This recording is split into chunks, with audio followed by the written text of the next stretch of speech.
আসসালামু আলাইকুম রহমতুল্লাহ। আশা করি সবাই ভালো আছেন। আমি আসি এখন একটা মসজিদের ভিতরে। মসজিদ আল্লাহর ঘর। মসজিদ নির্মাণ করা হয় একনিষ্ঠভাবে আল্লাহ তাআলার ইবাদত করার জন্য। মসজিদ এলাকাবাসী সবার অর্থায়নে মসজিদ নির্মাণ করা হয় যেন মসজিদে আল্লাহর একনিষ্ঠভাবে ইবাদত করা হয়। কিন্তু আমি এমন একটা মসজিদের মধ্যে আছি যে মসজিদ ইবাদত করা হয়, ঠিক আছে, ইবাদতের পাশাপাশি মানুষ আগলা ঘর যেভাবে ব্যবহৃত করে মসজিদকে, এইভাবে এই মসজিদটা ব্যবহৃত হচ্ছে। যার যে প্রয়োজনের প্রেক্ষিতে ব্যবহৃত করে।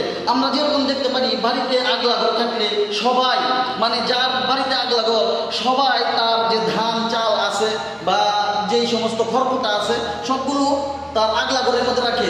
যেহেতু এলাকার মসজিদ, এই এলাকার মসজিদে যেহেতু এলাকার অর্থায়নে নির্মিত, এখানে নিষেধ করার কেউ নাই। এলাকার সবাই, নারী বলেন পুরুষ বলেন, সবাই আয়সা নিজেদের মন ধরার মতো এই একনিষ্ঠভাবে ইবাদতের স্থান মসজিদকে ব্যবহৃত করছে। অথচ মসজিদে দুনিয়াবি কথাবার্তা বলা আল্লাহ রাসূল সাল্লাল্লাহু আলাইহি ওয়াসাল্লাম নিষেধ করেছেন। মসজিদে দুনিয়াবি আলোচনা করা নিষেধ, মসজিদে দুনিয়াবি কোন জিনিসপত্র রাখা নিষেধ। কিন্তু এই মসজিদটা ব্যবহৃত হচ্ছে এরকমভাবে।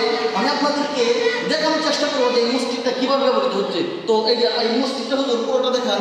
আমি একটা মানে উন্নয়নশীল মসজিদ, গ্রামের মধ্যে প্রভাবশীল উন্নয়নশীল একটা মসজিদ, যে মসজিদের টাইলস নিচে উপরে টাইলস করা এবং সব কিছু আছে, এরকম একটা মসজিদের মধ্যে আছে। মানে উন্নয়ন, একেবারে উন্নয়নশীল মসজিদ। এই মসজিদটাকে মানুষ আগলা ঘরের মতো ব্যবহৃত করছে। মসজিদের ছাদের উপরে দান শুকাচ্ছে, মসজিদের নিচে বারান্দার মধ্যে এগুলো সংরক্ষণ করছে যেন আগামীকাল দিতে পারে। তো এখন আমি আপনাদেরকে দেখানোর চেষ্টা করব। এখন আমি আসি পুরা মসজিদের একটা বারান্দার মধ্যে।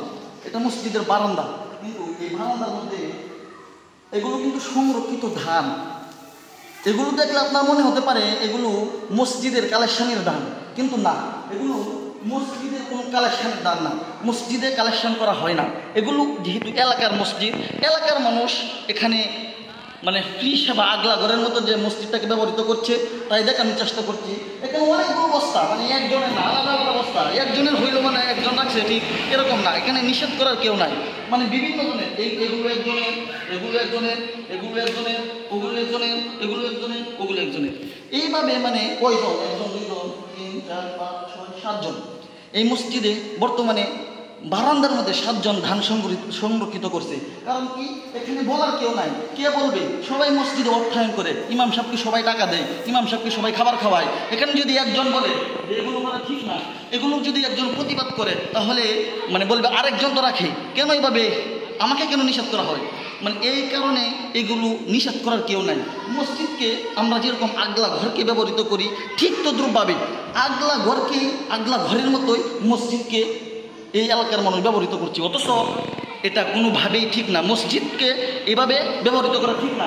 এইগুলো যদি আমি আবার দেখাই, শুধু যে ধান রাখছে তা না, আগামীকালকে ধান সংরক্ষণের জন্য এই যে পাওয়াডি যেটাকে বলি, এই পাওয়াডিটাও এখানে রেখে দিছে যেন আগামীকালকে কোনো রকমের সমস্যা না হয় ধান শুকানোর জন্য। আর এই ধানগুলো মসজিদের ভিতর যেরকম সংরক্ষণ করেছে, কালকে মসজিদের ছাদের উপর শুকাবে। এখানে নারী পুরুষ যুবতী মেয়ে সবাই মসজিদের ভিতরে আগলা ঘরের মতো ব্যবহার করেছে এবং এগুলো আগলা ঘরের মতো ব্যবহৃত করার জন্য মসজিদে আসতেছে যাচ্ছে। তো আমরা দোয়া করি আল্লাহ তাআলা এদেরকে হেদায়েত দান করুন। সবাই বলি আমিন।